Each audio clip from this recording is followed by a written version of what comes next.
are many forms of fighting, but which one is the most effective? Which one would defeat the others in most cases? Stick around, because I'll try to answer all your questions with this. Top 15 most lethal martial arts in the world. Number 15. Kung Fu, Taekwondo, and Karate. I put these three styles together because they're traditional martial arts that have become somewhat obsolete. Kung Fu from China dates back from 527. Karate from Japan originated in the 16th century, and Taekwondo from South Korea was established in 1955. All three specialize in throwing punches and kicks, but they have a big problem. Their techniques don't work that well against more complete and modern styles. For example, Karate doesn't throw hooks, and its guard position doesn't block them.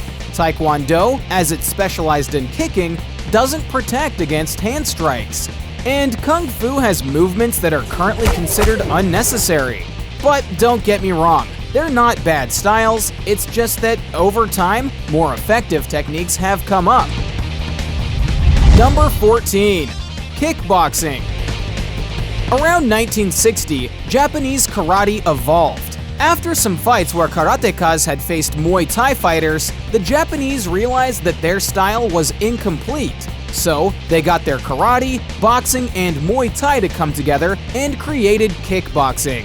This new style turned out to be the ultimate art for throwing all kinds of punches and kicks. If you want proof of its efficiency, UFC champion Valentina Shevchenko adopted kickboxing as her foundation for MMA. Number 13. Silat. A long time ago, the fighting styles of the Philippine Islands and Malaysia were dispersed, but they stayed like that until the 18th century when Silat came up. This martial art took the best of all of those styles and created a new one. Silat has kicks, punches, elbows, and techniques to knock the opponent out. It overtakes kickboxing because it adds elbows that do a lot of damage, and kickboxers can't prevent getting knocked out. Silat is considered a precursor of mixed martial arts since it also has techniques to attack during a clinch, which is a grapple in which the fighters become too close or hug each other and can't give conventional blows. Number 12. Muay Thai. Have you seen Edson Barboza beating up in the UFC? He's awesome, and his style is Muay Thai. This martial art originated in Thailand in 1238. Muay Thai is known as the art of the 8 limbs. These are the fists, legs, elbows, and knees. Do you remember that I told you that karate evolved thanks to Muay Thai? Well, let's say both yes and no, because kickboxing chose to limit itself and not add elbows and knees as they hurt a lot. However, Thai boxing practitioners aren't afraid of practicing these attacks. Plus, it has clinch techniques like Silat and some basic knockouts. Number 11. Brazilian Jiu-Jitsu.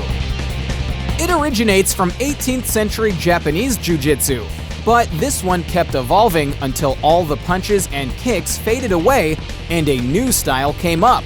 It consolidated its first school in 1925 in Rio de Janeiro.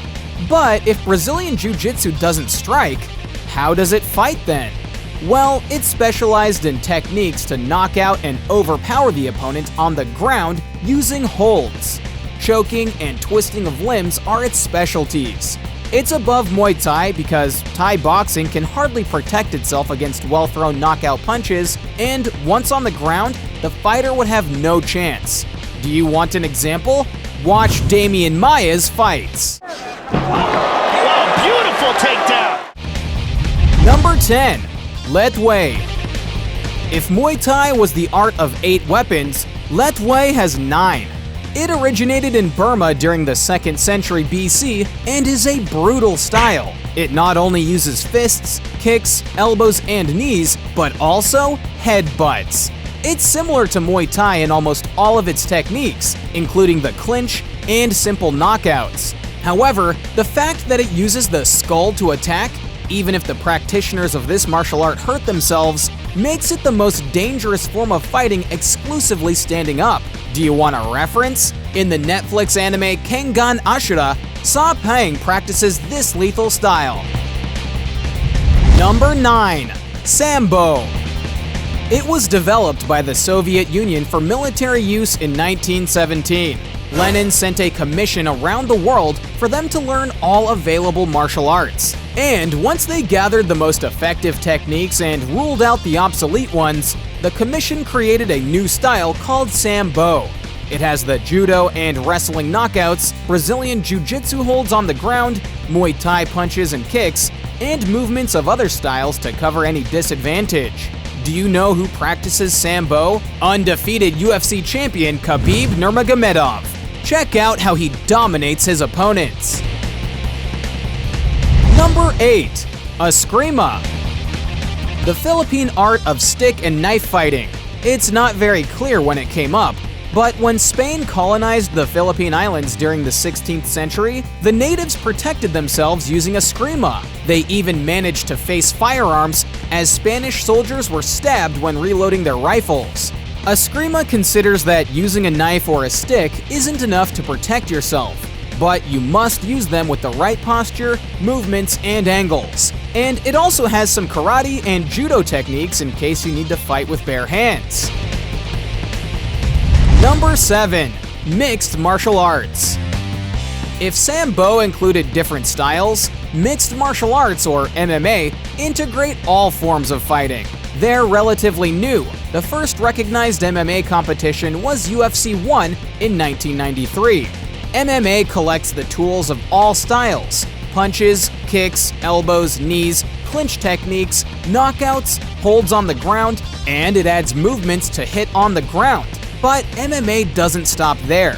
It also modified the posture and guard position so that you're not vulnerable to any attack. And as if that wasn't enough, it's not a static style protected by some tradition, because those who practice it constantly modify it, pursuing the ultimate form of fighting. Number 6. Vale Tudo. What would beat MMA? Well, a less limited version of them. Vale Tudo came up in Brazil during the 1920s. It's practically what MMA would be later on, but with a difference. Its fights only stop if one of the adversaries gives up or is knocked out. Its rules don't safeguard the health of its practitioners, even if they're bleeding. So this style is potentially life-threatening.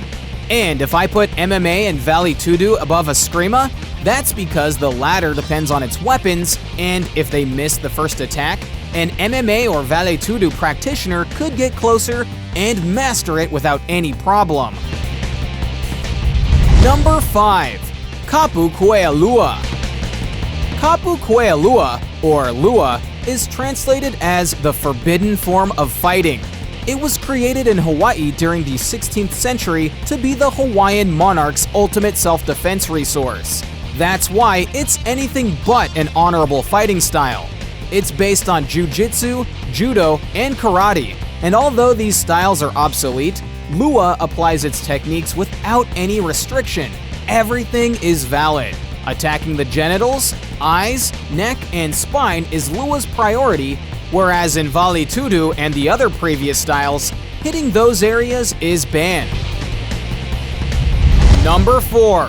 Ninjutsu.